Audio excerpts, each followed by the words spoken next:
Who's hanging, young hero, beside your head and spirit? That soul is saying something profound, so let them hear it. Give up the safe and sound. Welcome to Giant-Sized Violence, an UltraMega podcast. I'm your host, Grant, and joining me today is my good friend, Nate, the one person I know that loves comic books and tokusatsu as much as I do, and the co-host of our other comic book podcast, Comically Confused. Welcome to the show, Nate. Hey, I'm happy to be here. I do the other show, reviewing the whole New 52, and I dragged you along that long half-a-decade venture, so I have to do this one with you. Yeah, I appreciate the favor here, bud. But today we're taking a look at UltraMega Issue 2 by James Herron. But before we dive into that, Nate, how about you tell us a bit about how you felt about the series so far? You know, I really enjoy it, especially as someone who has just really loved tokusatsu as just a medium and our art form. From my experience, I'm someone who has watched the majority of every season of Power Rangers and have watched almost every single Godzilla movie. And I'm just fascinated with the concept of just giant people fighting giant stuff. I guess my mind is just trapped in that 12-year-old mindset of just seeing big guys punch each other, you know? Yeah, I think you're the one person who can relate to that feeling of finding this book and feeling like it was written for me, or just written for that child inside me that loved Power Rangers and Godzilla movies growing up and just wants something made for me now that's been exposed to the R-rated version of everything else I've loved as a kid with normal comic book superheroes and action movies. And now we have this. Yeah, you can really tell he really just loves the medium of tokusatsu, and it's something like tokusatsu is such limited by the constraints of being live action and this stuff not having the biggest budget in the world. You can tell he really doesn't have to deal with those constraints of that and can really do something that you couldn't see on a Japanese TV show, you know? Yeah, for sure. It's nice to have something like this that's a genre like tokusatsu is really rooted in child's media, even more than superheroes, because superheroes all ages with Japanese media, most of this tokusatsu, especially Power Rangers. I mean, not Power Rangers, but Super Sentai, Kamen Riders, and Ultraman is it's just targeted for the demographics of 7 for 12-year-olds. So it's nice to have something that's the general idea, but invincibleifying it in a sense, making something for more of our demographic that still enjoy this type of stuff. Yeah, and I think that's a perfect example, pulling Invincible out from this, since while it's not the same creative team, it is the same creative studio here, and a lot of those same people kind of promoting a book that's appealing to the same sensibilities. But I did want to know specifically here, how did you come across the first issue, and what did you think when you picked up the first issue of this book? I picked up the first issue because you recommended it. And first picking it up, I was oh, this is kind of weird. But I was this is kind of weird, but I dig it. Because, I'm a fan of weird stuff. One of my favorite comics of all time is called, Chainsaw Man. So, I dig the weird stuff. Yeah, no, it's definitely right up that alley here. So, without any further ado, I'll go ahead and jump into the summary of Issue 2, and then we can pick apart the weird world of UltraMega Issue 2.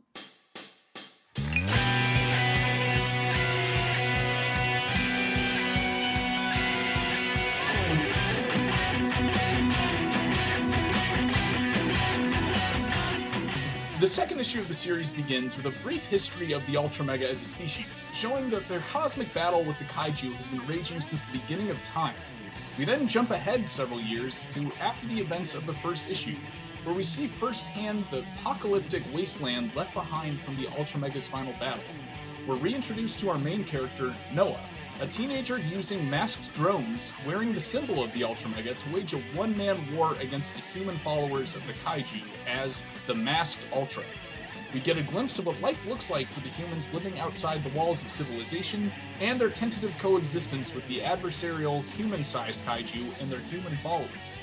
When Noah comes face to face with the consequences of his actions, we see the remaining heroes in this world aren't what they seem, as he's immediately given over and taken captive to be forced to fight in the Kaiju Coliseum. Now, Nate, our first issue kind of gave us a prologue to the world of the rest of the series, so right off the bat, I'm wondering what you thought of issue 2 as far as an introduction to our main character in the world he lives in. I was kind of shocked the book went in this direction, just because this book tonally and just as this book as a whole just feels a lot different than issue 1. And that's not a bad thing. I just didn't see the book going in this direction. I actually really like this direction of reeling it back in, because issue 1 was such a big and bombastic, basically Ultraman, but super violent story. So I was expecting more of that going forward, but like we get a more grounded and like suited story and like really exploring the world. And if any fans of like the other podcasts, I'm a big fan of like small and character stuff, and you get a lot of that here. Yeah, I was definitely taken aback by that when I first picked up issue 2. I mean, the first issue, as you said, is just like one big Ultraman fight scene, very tense, and just kind of starts and never stops throughout the whole issue.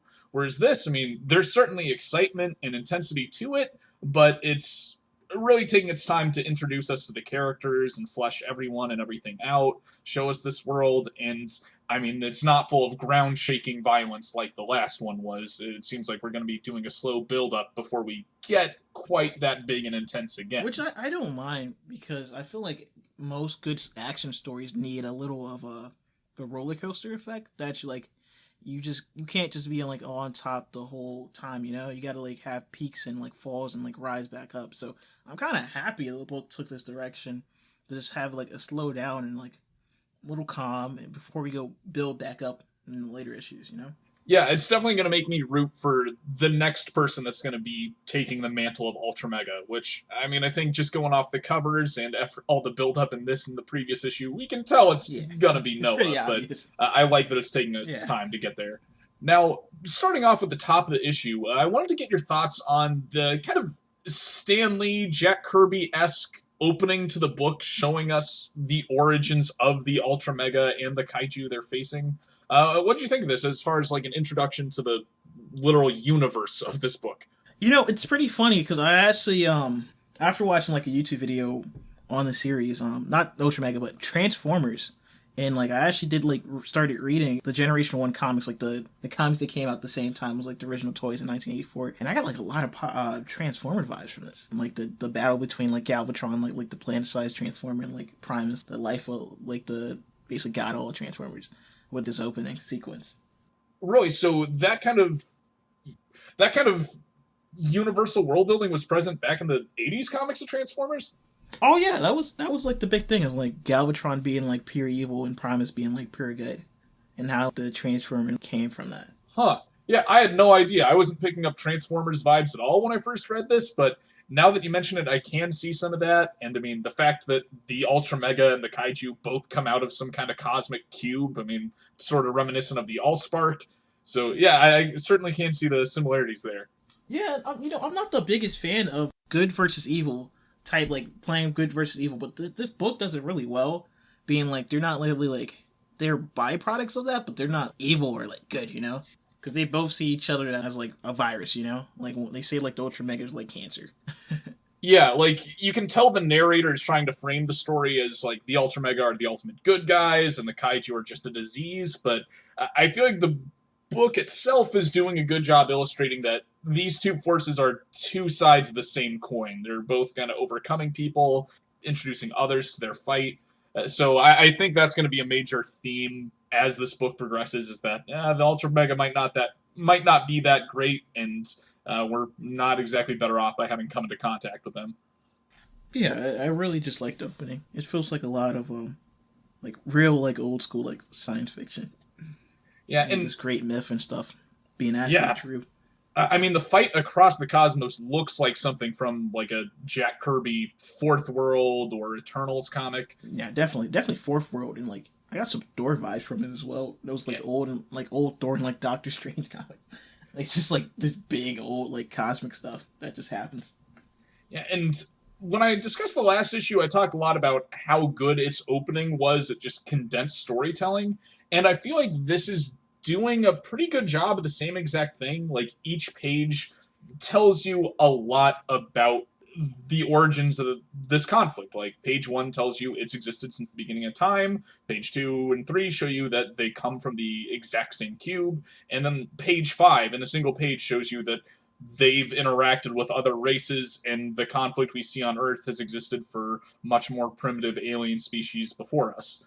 So I just think that's amazing that once again they tell us so much about the world we're reading in just 5 pages without needing to dedicate a whole issue to that same amount of world building. Yeah, as someone who was like a novice comic writer and trying to get better and better, I can appreciate the value like I couldn't see beforehand, and like trying to compress so much information and make it feel natural. Like that is like a real feat of talent right there. Yeah, and I like how they do a good job introducing narrative shortcuts with that. Like, I compare that opening to something that Stan Lee would write because of the narration and how poetic they kind of describe the conflict. And then we see that it's the sentient eye that's going to merge with the UltraMega that's telling this story to no one in particular. But I like that it gives a reason for the narration that's otherwise absent in this series. Yeah, and it also gives a I know I keep referencing other stuff, but like Green Lantern, I know like how UltraMega works like that. Cause like I'm a big Green Lantern fan, and I like the idea of that.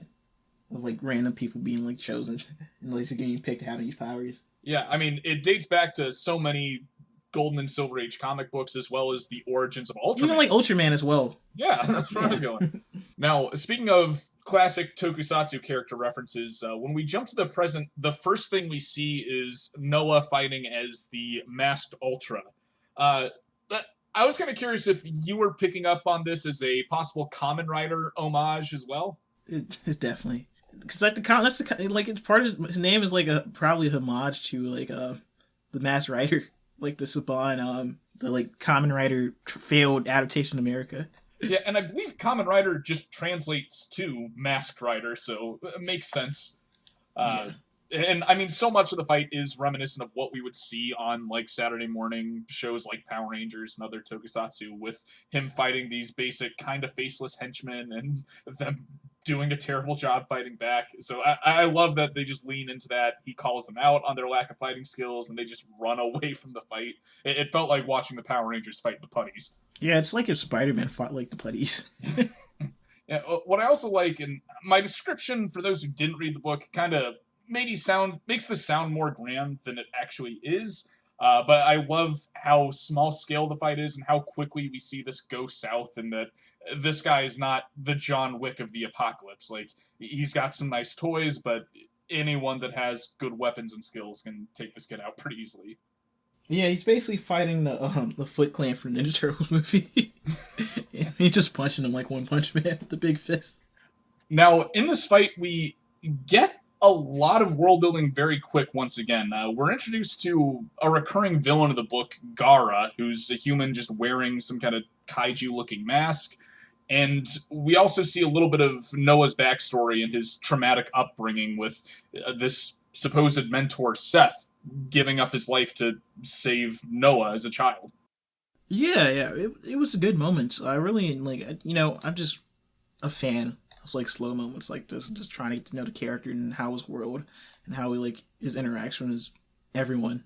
Like, it was really, like, fascinating to me that a book like this, I wasn't suspecting, like, such a bombastic book, Yeah, and just seeing how this fight compares to what we saw in the last issue. I mean, it's one guy punching out teenagers, and we are getting some of the same like flashbacks and callbacks to previous events, but yeah, it's nowhere near to the same scale as what we've seen before. But one thing I did want to point out here for those who maybe aren't following the letters columns and everything else going with this book, but we just got a couple glimpses of this mentor of Noah's, Seth. We see that he's some kind of resistance fighter and that Noah looked up to him or kind of idolizes him, but we don't get much else beyond that. If anyone wants to see more, Skybound just put out a special issue, Skybound X #1, that dives a little more into Noah's childhood and Seth's mentorship and how he was inspired by the original UltraMega. So in case that flew off anyone's radar, I would very much recommend checking out Skybound X. There's also some really good stuff in there for Walking Dead fans, so check that out at your local comic shop. I haven't checked that out myself. I'm definitely going to check that out after this. And one last thing with this moment I wanted to point out. We're introduced to the villain of Gaara, who I've mentioned in the previous episode how there's a lot of naming conventions drawing from the inspirations for this book and the characters. I believe Gaara is actually a reference to a pretty major Ultraman monster, Garamon. If you've been reading Kyle Higgins' Ultraman series, you've seen this character as the mascot. And yeah, he's just this very early on monster that everyone kind of sees as a mascot of the franchise. And he even has kind of this mutated red prickly face that, I mean, Gaara in this kind of winds up with the same thing. So it could just be a coincidence, but I think he's drawing from that intentionally. I think he's drawing from intentionally. I mean, UltraMega is definitely his love letter to Ultraman. Now, just speculation here, but toward the end of the fight, we hear Gar say something along the lines like, this kid isn't the masked Ultra. The masked Ultra is this huge hulking guy that's beating up people in the wasteland.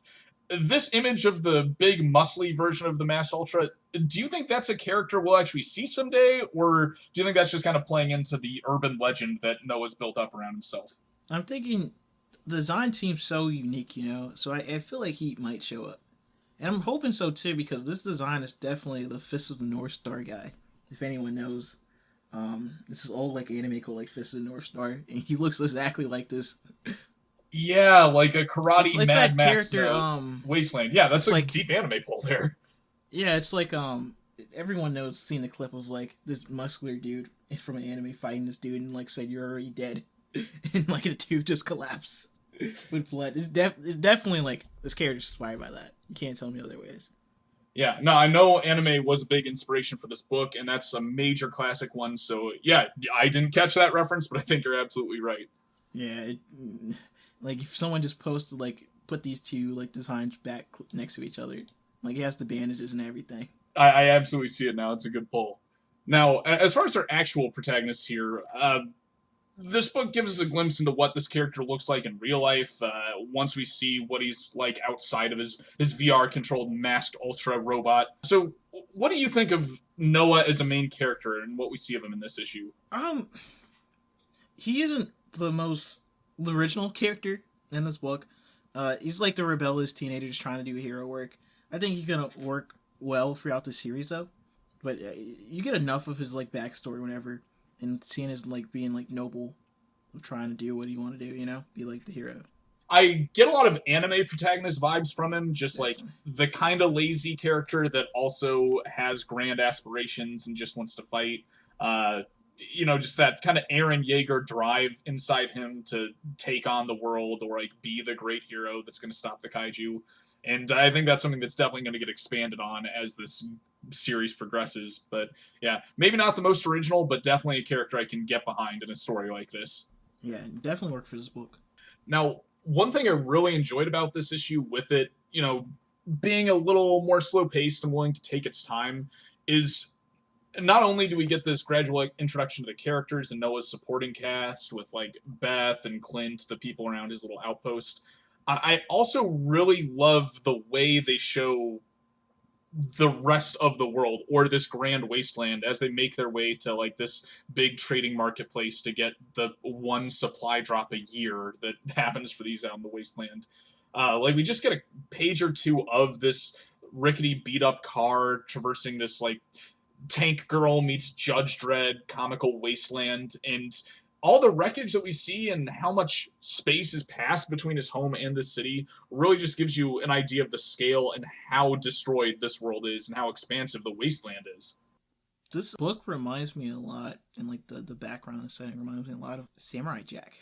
Yeah, before the show you had mentioned that this book reminds you of one of your favorite series, and that was going to be my guess.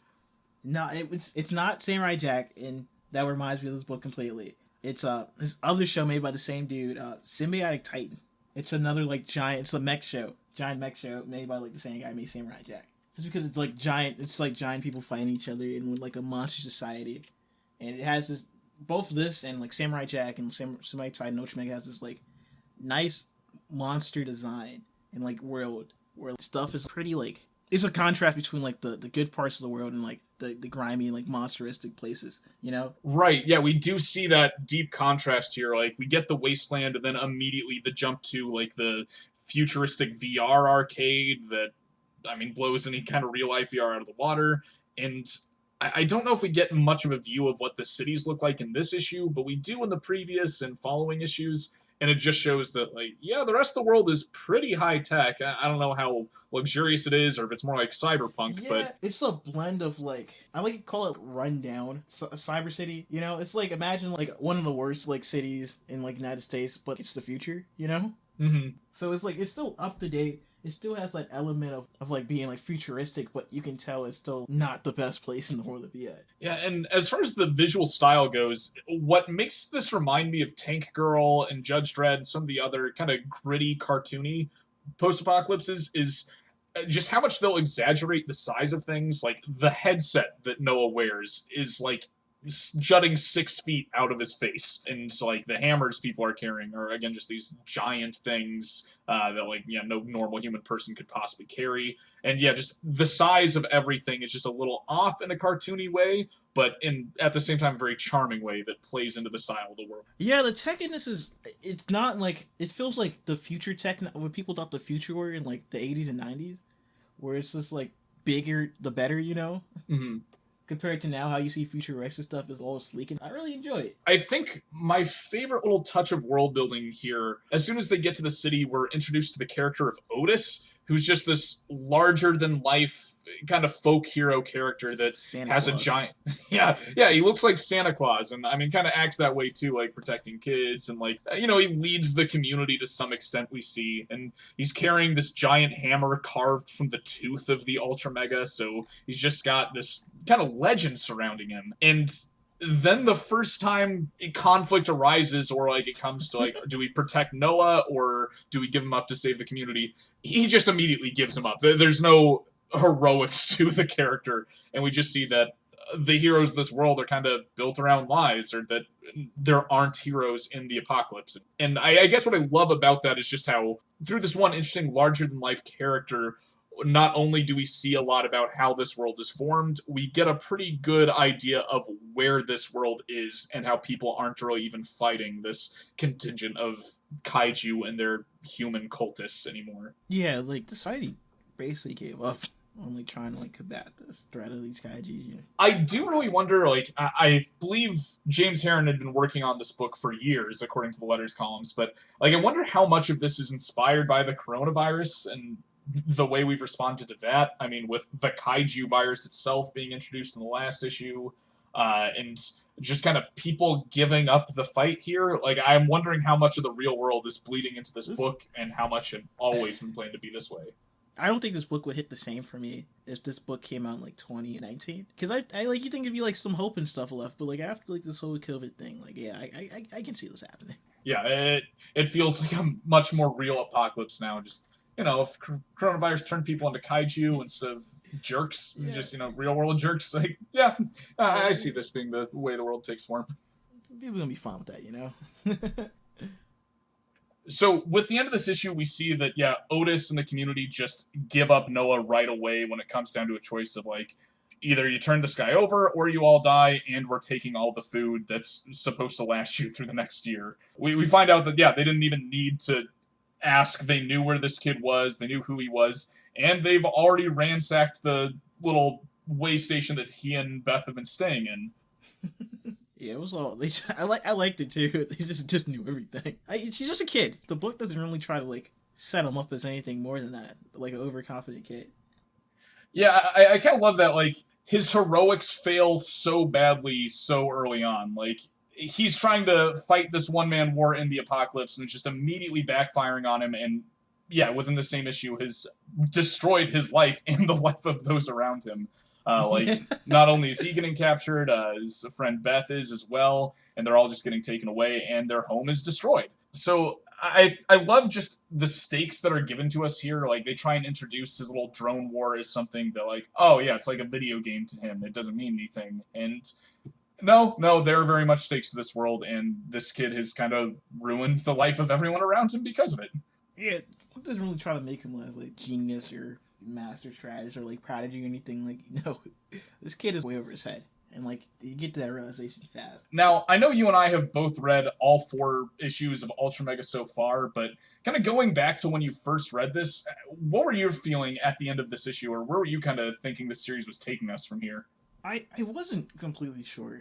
I was wondering when reading this, like how big of a part UltraMega actually is going to be in this book. At the end of the second issue, there's not really a clear path to how this kid is going to become a superhero. Like, the last page even shows the Eye of Adam that's, kind of key to the transformation, just being hidden in a shack worlds away, and, all of our main characters being separated. So it definitely does leave us on a low note without any kind of clear passage of, like, how the story is going to progress. Yeah, I didn't know how the story is going to, like, play out. Like, if UltraMega was just like a thing that would happen, like we're just gonna deal with the consequences of UltraMega. I didn't I just didn't know how much it's gonna take for UltraMega to actually appear again, or like if this book's gonna actually be about like him becoming UltraMega and fighting. I didn't know about it, which I wouldn't say a bad thing. It left me like wanting to see more of this book. Yeah, really, it's the perfect kind of cliffhanger because it makes me want to know what's going to happen next right now, but doesn't leave me feeling like I have any idea of how things are going to play out.